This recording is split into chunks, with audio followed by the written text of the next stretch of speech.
In a strange place surrounded by lush forests and distant mountains, there are a lot of people dressed up like adventurers. They are, in fact, adventurers in a tower. They are minding their business when they hear a small voice calling all the humans to pay attention. And when they turn around, they find a talking cat trying to sell them something. The adventurers are surprised to see a wandering merchant cat, and they are smitten by his cuteness. They ask him what he is selling, and the cat shows them a cherry tomato. The humans are not impressed with the product after having high hopes for the cat. They were hoping for something grander, like legendary weapons or mysterious potions. A common cherry tomato was something that they could eat whenever they wanted to. But the cat tells them that they would be foolish if they judged the tomatoes before even appraising them. He claims that the tomato he was selling was nothing extraordinary, and they should check its status window to learn about its special features. The humans are curious, and they look at the status window of the magical cherry tomato. It could increase 0.1 MP for 10 minutes, and it could immediately burn 10 grams of fat when eaten.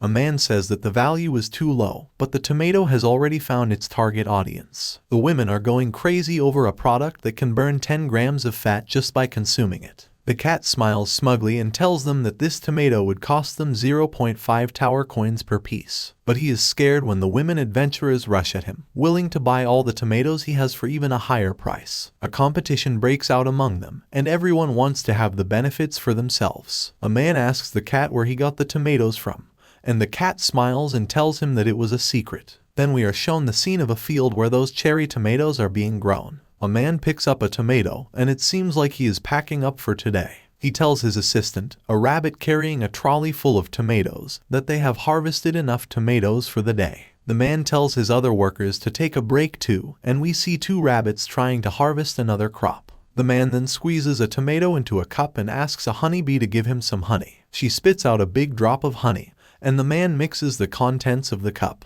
His special energy drink is ready, and he drinks it along with his rabbit helpers. The honey and cherry tomato juice is a vitality drink, and the man says that this is how life should be. All his rabbits also raise their tiny glasses to show that they agree with him wholeheartedly. But then he is hit by a sudden quest. He has to distribute the honey and cherry tomato drink to the manager of the tower. There is no reward for the quest, but if he refuses to do it, the penalty would be disappointment. The farmer doesn't want to do it, but when another message pushes him, he agrees to complete the quest later. Just then, the cat merchant comes back to the farm. He calls the farmer Master Sejun and jumps on him. Sejun is also glad to see the cat back and says that he completed the work faster than he expected him to. The cat's name is T, and he tells Sejun that he sold out and earned a lot of tower coins. Sejun is impressed and thinks that it will not be long before he becomes famous in the tower. And when T hears this, he panics because he was keeping Sejun's name a secret. But the money-minded cat is already thinking of going to sell another round of crops after eating, as he wants to earn a lot of money. As T rushes to a black rabbit, asking him to refill his supplies,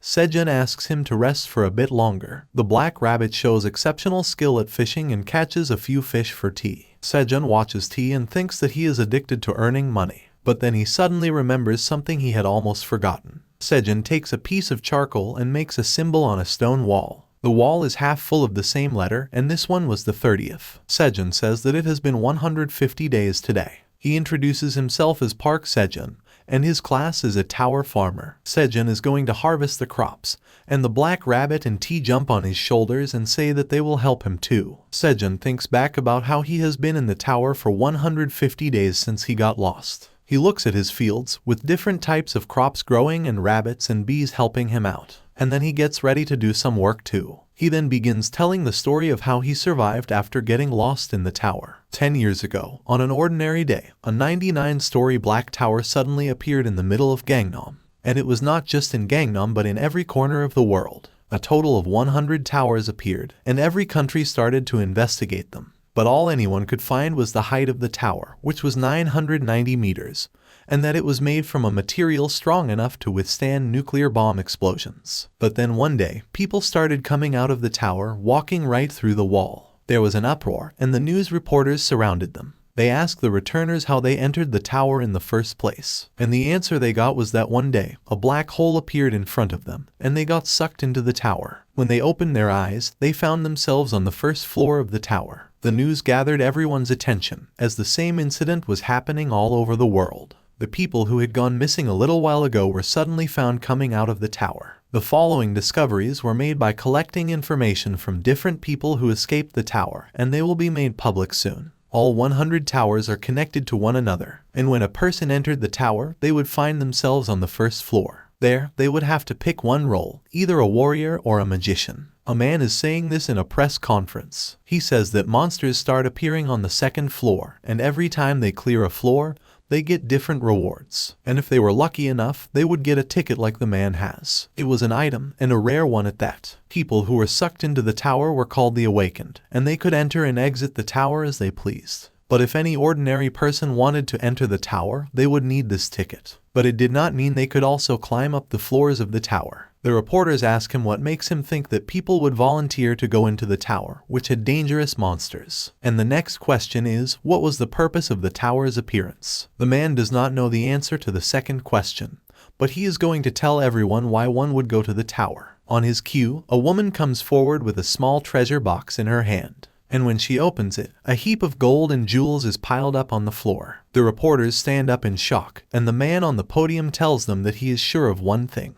Going up the tower will give them money. This was all a way to get people interested in entering the tower. The Awakened Association had the monopoly over the tickets, and they were charging a ridiculously high amount of money for them. The news of the ticket prices rising from 150 million to 200 million won is live, and a woman is watching it on her smartphone. She is in a mall shopping for vegetables and starts talking with the cashier. She complains that people were putting their lives on the line to make money in the tower, but it was too much for them to charge $200 million for one ticket. She asks the young cashier if he agrees with her, and he nervously tells her that she is right. He was Sejun, 26 years old, and trying to save money for something special. He calculates his savings and finds that after deducting all his expenses, he had about $12 million to spare. He wonders how he could keep his dream alive if the prices for the tickets increased again. He is walking home after his job, and he asks himself when will he be able to buy a ticket. But he knows that the better question was if he would ever be able to buy the ticket. He is tired of hustling so hard for money, but then he snaps out of his despair. He shouts at himself to keep his spirit up and not give up. He thinks that there will be some way to save more money. Just then, he thinks of the vegetables he had bought at a low price. He could plant them because he had heard that their price was also increasing. And he had seen an advertisement for an automatic vegetable grower recently. It was endorsed by none other than his favorite idol, Sarah. Sejun starts thinking optimistically, almost too optimistically. He thinks if he saves the money and buys a ticket, he might land a contract with a good guild. And then, if he cleared the tower, he would propose to his celebrity crush, Sarah. Sejun imagines how good that headline would look as he giggles. He cheers himself up, but then he notices something weird happening behind him. Sejun turns back to see a black hole-like portal and recognizes it as the vanishing point. It was the same phenomenon that sucked in the first generation of the Awakened. Sejun is excited. He thinks that the vanishing was here for him. He declares that he is ready to risk his life to climb up the tower and asks the black hole to take him in. But nothing happens. Instead, the hole starts shrinking, and Sejun is shocked, asking why it is getting smaller. But the hole is getting even smaller and is about to vanish. Sejun panics, saying that he will not let an opportunity like this pass him by.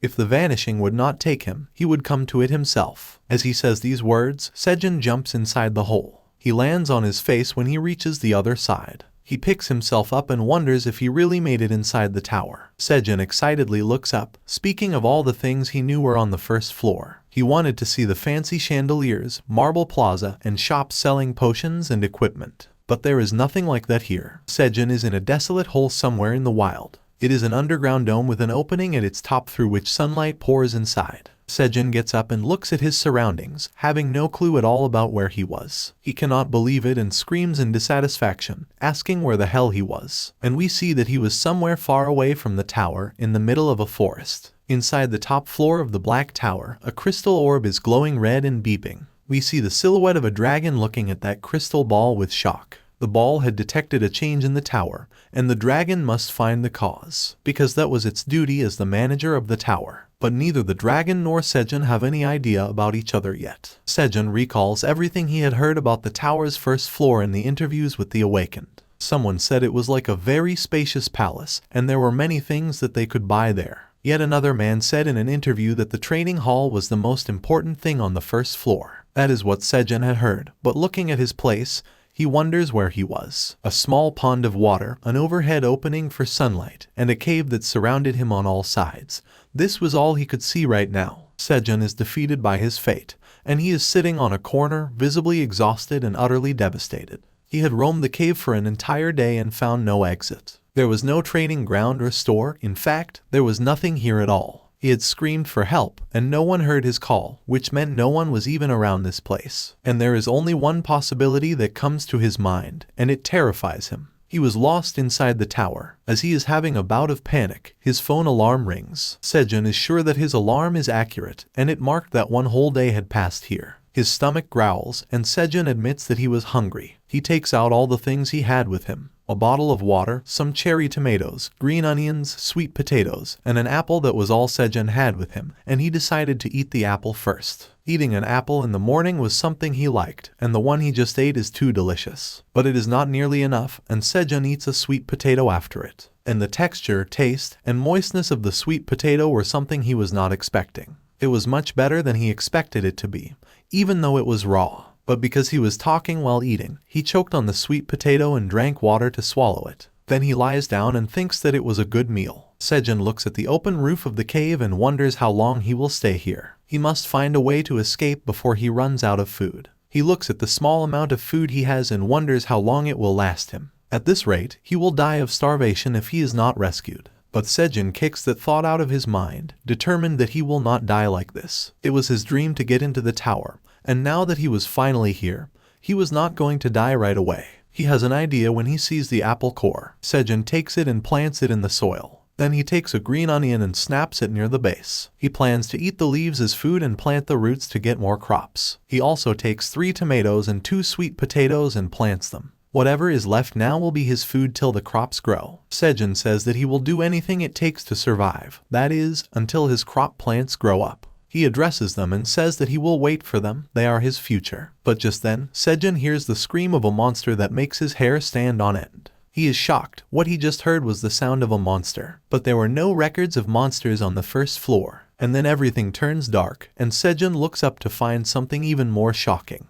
The moon has eclipsed the sun, and Sejun knows that it was a blue moon. He hears the deafening scream of the monster again, and his body cannot take the pressure the scream puts on it. And just as the screams stop, Sejun notices a black dragon flying in the sky. He is mesmerized by the black dragon and says that it is beautiful. Then he loses consciousness and goes into a deep slumber. But something strange is happening with his green onions. They start shimmering at the top, and new growth starts. Sejun is woken up by his alarm, and his head is still aching. He looks at his phone to see how long he slept. And he gets startled when he finds that he was unconscious for 2 whole days. Because he slept for 2 days on hard ground, his back is aching, and he is much more tired than before. But as he sits down, complaining that his whole body is hurting, his back gets some support. Sejun turns back to see a plant and wonders where a tree came from. But then he looks at it again and finds that it was a green onion plant, the same one he had planted. All of them had grown, and they were gigantic. Sejun is perplexed. He wonders if green onions could grow this big in just 2 days. He realizes that this unnatural growth must be a property of the tower. He had seen a documentary that taught how the growth of plants was dependent on the environment. And he is sure that the tower's power has affected the green onions. Sejun is hit by the realization that maybe other crops are also ready now. And as he excitedly checks them, he finds that tomato seedlings have also emerged from the ground. He is excited about his plants growing, but then he notices that the green onion plants are blocking sunlight. He decides to cut them off so that his tomato seedlings can also get sunlight.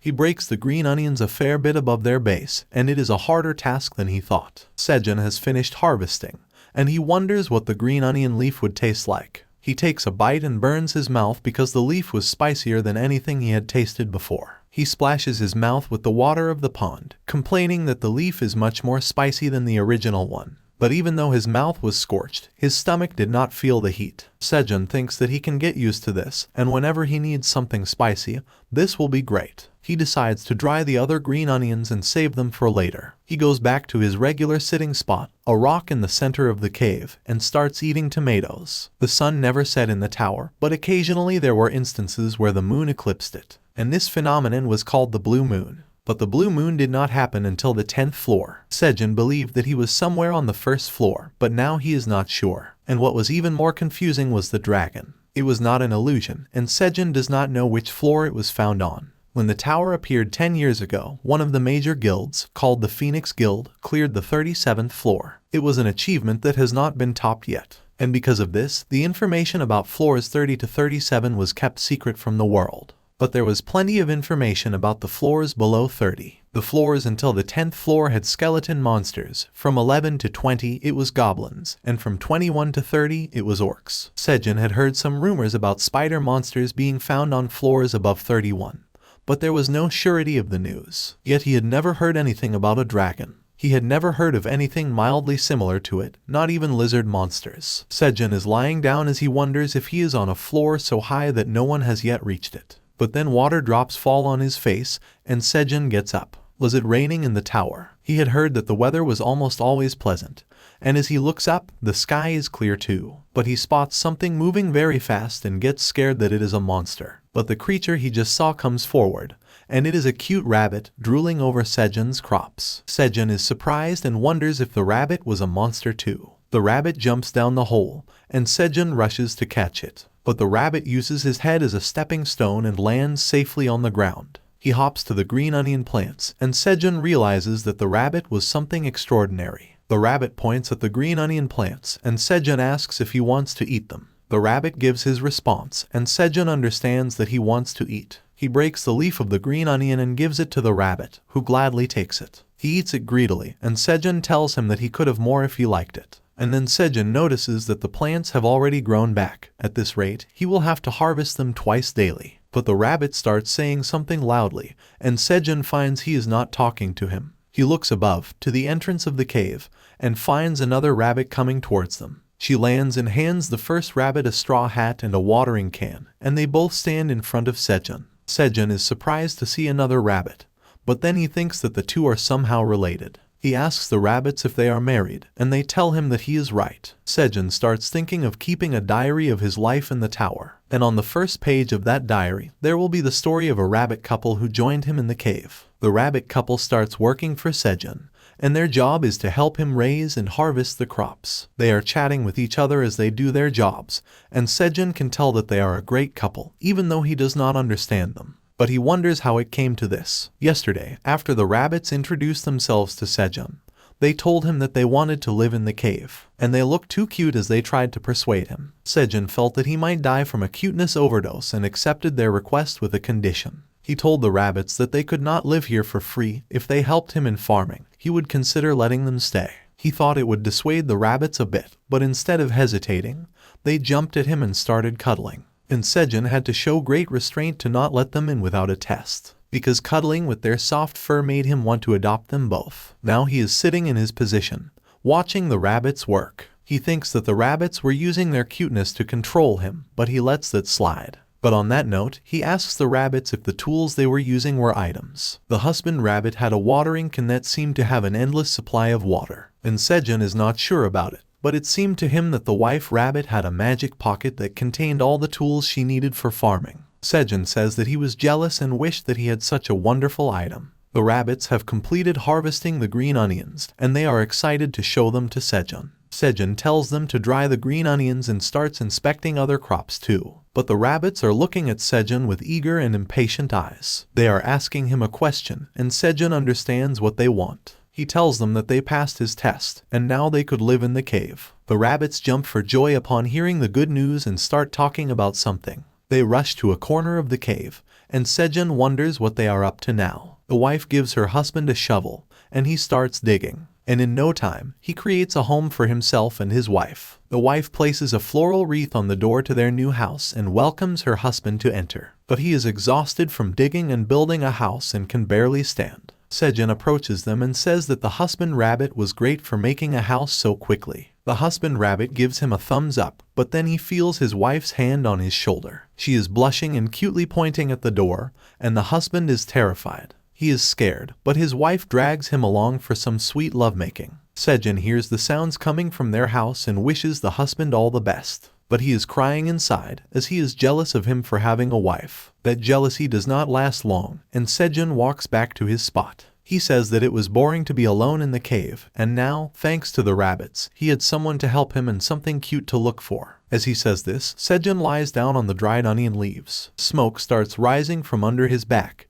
and Sejun feels something hot on his back. He jumps into a standing position and rolls on the ground, feeling that his back is on fire. He is wondering what just happened as he gets up, and he sees the reason behind it. The plastic water bottle filled with water was acting as a lens and burning the dried onion leaves. Inspiration finds Sejun, and he goes into full wild survival mode. He starts acting like the host of a popular survival show. He says that the environment in the tower was hard, but he did not give up. He had a plastic bottle and dried green onions that helped him survive. Coming back to his normal self, Sejun says that he can use the plastic bottle as a convex lens to start a fire. He had learned that from a famous survival show. But it does not work, and Sejun starts to cry and whine. The leaves only gave out a little smoke but did not catch fire. As he sighs, thinking about what he's doing wrong, a small spark lights up, and Sejun has found the missing piece. The rabbits come out of their house and spot Sejun doing something they do not understand. He is blowing wind on the pile of dried leaves,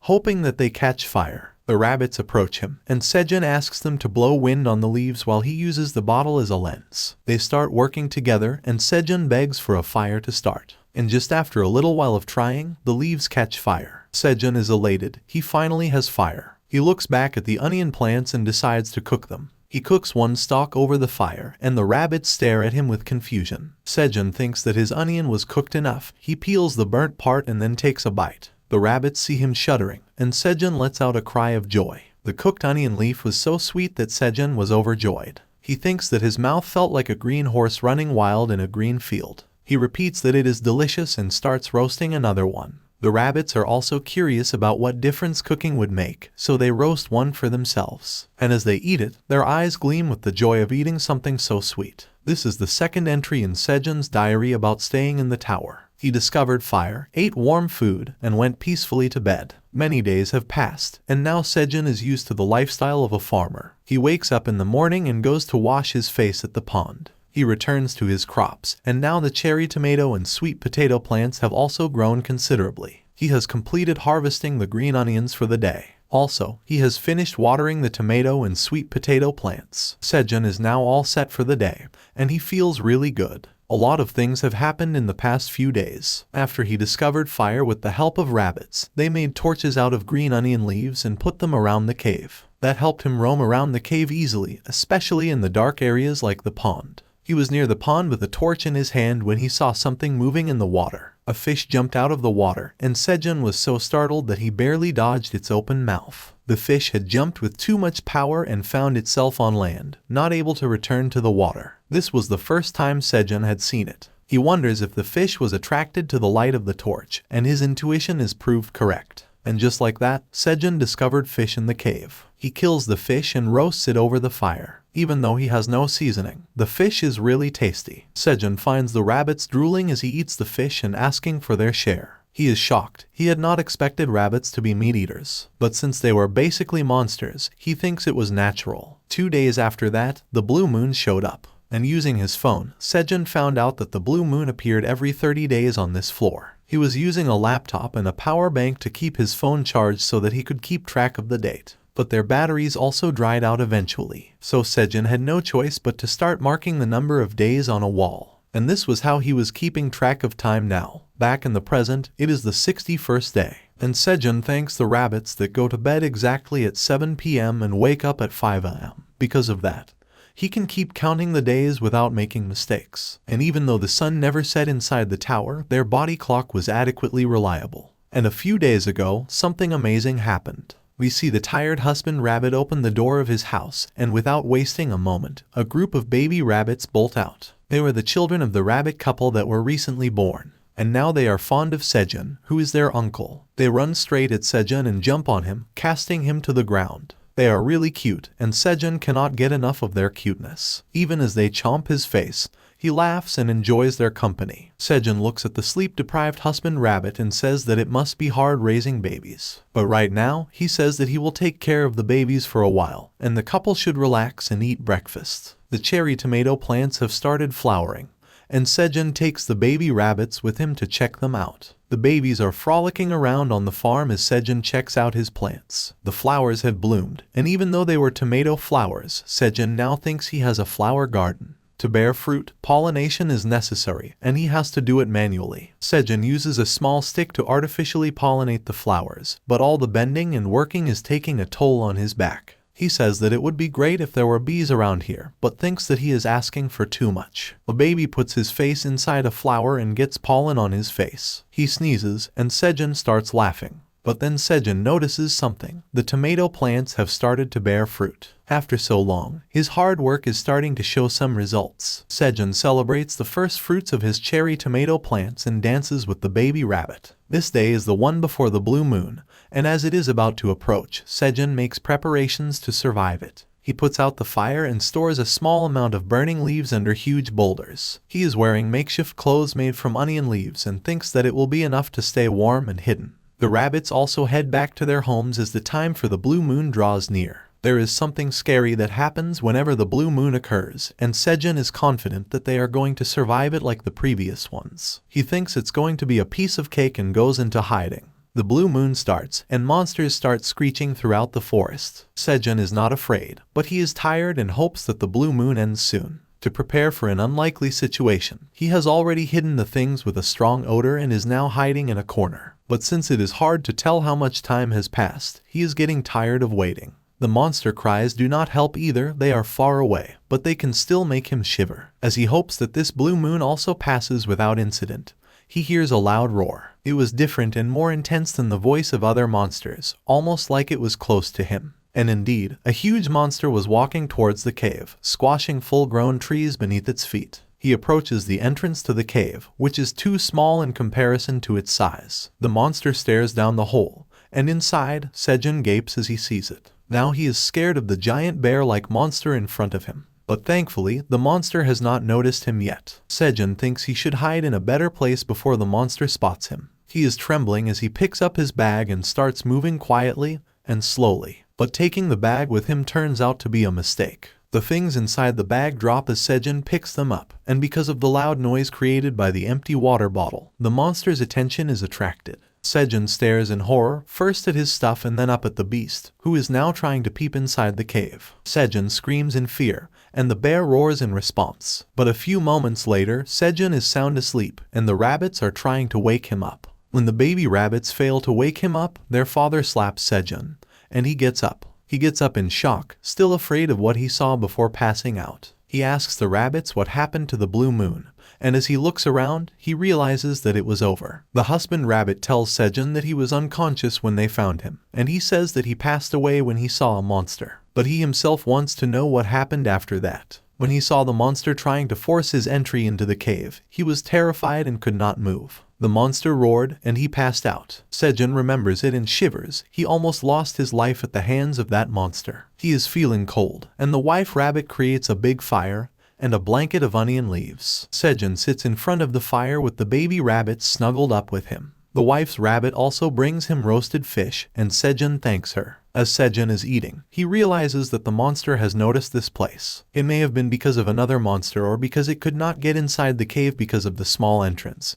But the monster left without causing harm. But there was no guarantee that if it came the next time, he would stay safe. He thinks that he got lucky this time, but it may go differently next time. After everything he has done to survive, he does not want to die. And he thinks that what he could do right now is eat well and survive. Sejun is eating his fish when the husband rabbit comes to him, wanting to show him something. Sejun follows him and finds something unbelievable. A cherry tomato was ripe, but it was nothing like he had expected. It was blue and glistening in the sunlight. Sejun is shocked, but the blue color is not the first thing he notices about the fruit. He bows down and tries to pick up the big and ripe fruit, and then he wonders why it was blue. He wonders if the tomato is ripe, and just then, something appears in front of him. A window opens up in front of Sejun, and it tells him that he has completed the quest to harvest a fruit containing the energy of the blue moon. Sejun is shocked. He cannot believe that the thing in front of him was an actual message window. The message on the window changes, and now it says that the manager was interested in him because of his amazing achievements. It was keeping a keen eye on Sejun, but it was not happy. Sejun is confused. Why would the tower manager not be happy with him? And the husband rabbit does not know anything that is going on. Sejun is informed that he was not a duly invited guest, and the tower manager has accepted it as a blunder it wants to hide.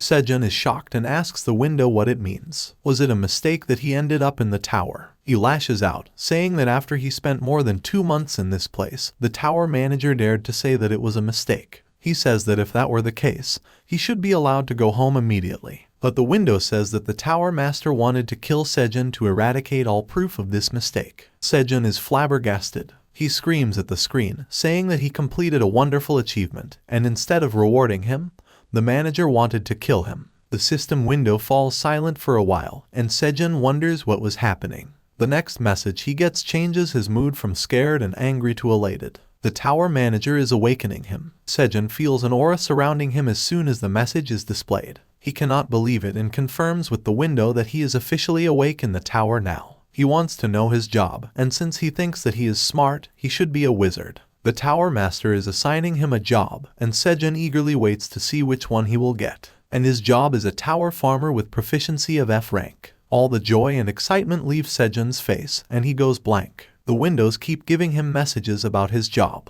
He will never get sick and be close to nature because of his job. And he will get his experience points by harvesting crops. Sejun is shocked. There was no job class other than a warrior and a magician inside the tower. How could he be a farmer? He commands to open his status window and finds that his talent is ordinary and his stats are all at 1. He stares at his status window, but the only thing he can focus on is his ordinary talent. He thinks of a far-fetched scenario, one of a future where he succeeds in clearing the tower. He is the main guest of a late-night talk show, and the host introduces him as the man who cleared the tower despite having ordinary talent. The host asks the audience to applaud for Sejun and then asks him what his job was. Sejun acts cool, and as he says that he was the tower farmer, everyone finds him attractive. But this imaginary scenario is too pathetic. Even though Sejun has cleared the tower in it, he is still a farmer. He yells out in frustration and tries to smash the blue tomato to the ground, saying he did not need it. But then he looks at the scared and concerned faces of the rabbits and stops. Sejun is taken aback by the influence his actions had on his friends and looks at his farm, then at the tomato in his hand. He was not alone in growing it. Everyone had worked hard to reach this point. Sejun decides that he is going to keep farming,